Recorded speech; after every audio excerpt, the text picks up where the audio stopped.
Hey guys, looks like it's beer 30. Let's go see what's in the fridge today.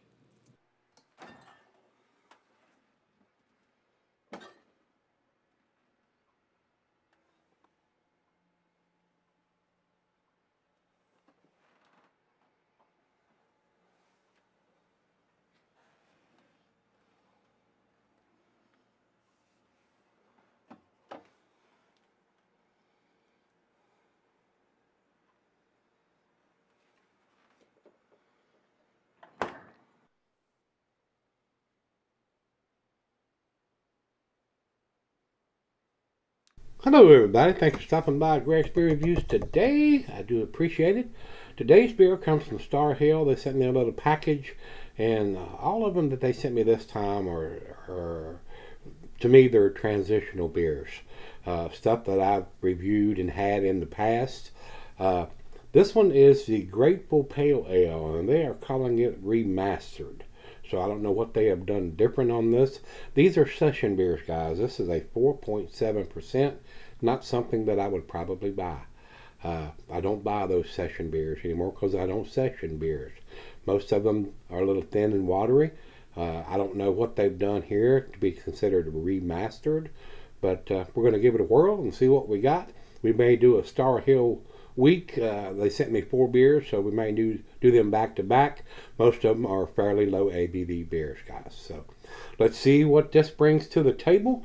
Over to Untapped, they have it at 45 IBUs, and oh, it's got a real long, super long thing. We're not going to read all that.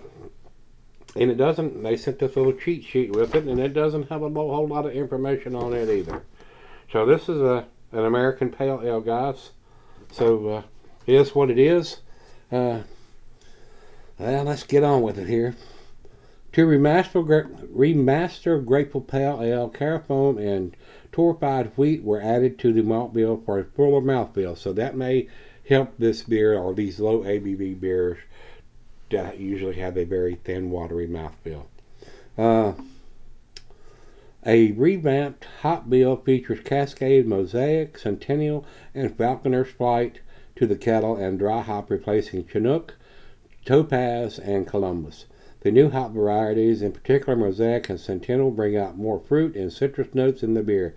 The enhanced aroma and flavor are due large in part to the hop bursting technique utilized in other recent pale ale releases from Starr, most notably Northern Lights IPA and Reviver Red IPA.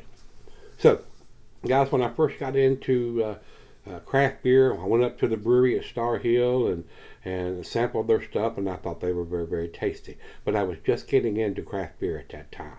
Now that I've done all the beers that I have done, I haven't revisited any of these beers because they, like I said, and we were out on the motorcycle then, so I didn't want to drink a ton of 10%ers and have to ride a motorcycle a couple hours back to the house. So it worked out very well at the time. But I do most of my drinking here at the house now, especially all the beer reviews and stuff. I don't do a whole lot of on location stuff anymore because the background noise makes it so hard to hear me, and there's usually a crowd there, so it's very hard to do those on locations and have good quality audio. Even here, I've even had to go to the external mic so people could hear me that listen to these reviews on their smartphone. On a computer, like I got and listen or watch beer reviews, I can crank up the volume and don't have a problem. But there's a lot of people that use probably tablets or smartphones, and sometimes it's hard to get that much volume. So it is what it is here, guys. So that's all we need to talk about. This is the first beer of the day for me. So, and it does have the oh man, their dating machine is way too big for what they've got here. This, I mean, it's running off the side. The letters are this big on the bottom of the can. It says 1805, and I can't read anything else. So I don't know what they're using to date it, but that's basically unacceptable there, guys. And like I said, this is a very low 4.7% beer, but it is a big 16 ouncer, so you're going to get your money's worth.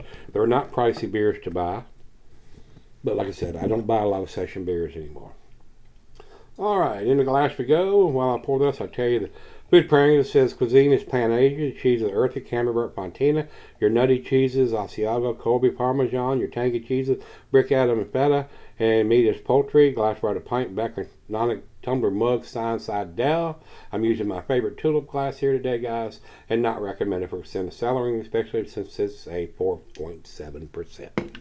Alright, just a little bit left in the can, about a half finger of head. It is a light golden color.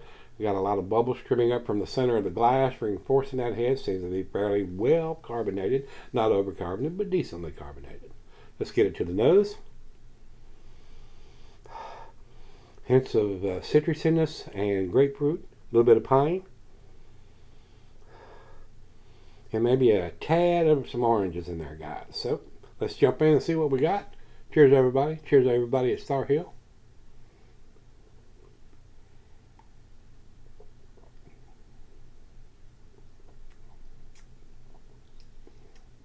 Decent beer. About what I expected. Still seems kind of thin and watery, guys. 4.7%. Good transitional beer, if you will. If you want to get off of macro lager, Bud Miller Coors into something with a little bit more taste, but not so many IBUs, it's going to blow your palate out of your mouth being too bitter. At 45 IBUs, a good way to jump into something with a little more hop presence, guys.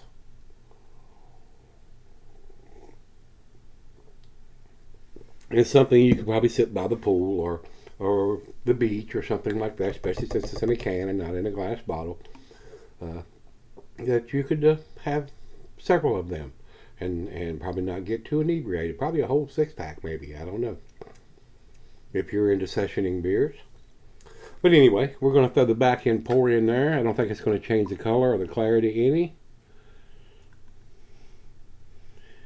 And we'll sip on this and let her taste it, and then we'll come back and see where it ends up.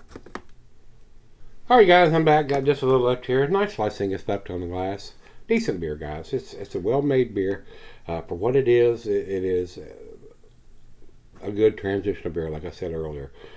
Not something that I would buy. Not enough taste for this guy, and not enough ABV on top of that. If I want my money's worth when I buy beer.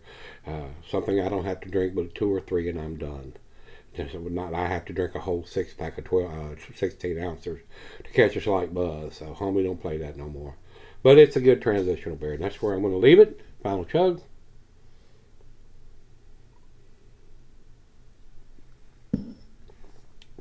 They need to do something about their dating machine.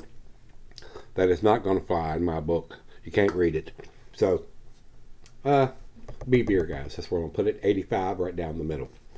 Over to Beer Advocate, they say 3.94. That's in their B plus range, so somebody's giving it the benefit of the doubt. And if it had a better date on it, I might even step up and say B plus. They're not calling it a New England style anything.